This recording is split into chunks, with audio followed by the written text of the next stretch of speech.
halkani waa garoonka Aadan Cadde waxaa maanta magaalada Muqdisho ka amabaxay Maxamed Cumar Maxamed oo ah wiil yar oo 7 sano jir ah isla markaana ku dhashay xanuun ku dhaca wadnaha oo ay daaweyntiisa wax ka qaban waayeen dhaqaatiirta ka howlgasha wadanka gudihiisa iyadoo Maxamed loo qaaday dalka Turkiga halkaasi oo lagu soo daweyn doono.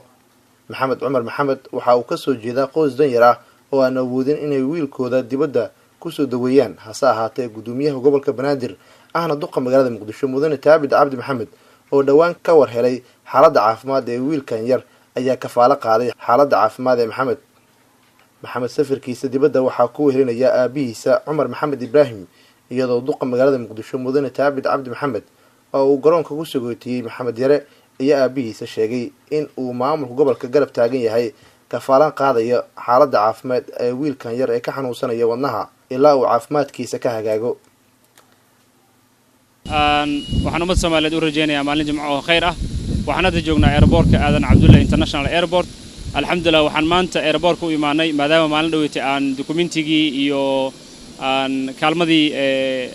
daryeelka caafimaad ee dibadda loogu qaadayay Maxamed Cumar Maxamed Yare xanuunka haayay ee u baahnaa in dalka dibadiisa lagu soo daaweeyo aan u tagnay maanta alxamdulillah waxaan xaqiijinay in diyaaradii uu raaco oo ilaahay idinkiis uu nabad taga dalka Turkiga ah si aan loogu sameeyo insha Allah ta'ala caafimaad oo dalka ugu baahnaa dalka dibadiisa caafimaad daryeel caafimaad loogu sameeyo. marka ilaahay ha nabad geeyo annaga waxaa naga go'an maaha kaliya inaan hadal sheegno kaliya laakiin xataa inaan xaqiijino oo aan imaano oo aan hubino يعني dadaalkii ummadda Soomaaliyeed la wada geystay iyo dadaalka anaga aan geysanay in miro dhal u yeesho waxaan ilaahay uga baryayaa inuu caafimaad siiyo oo uga soo dhigo caafimaad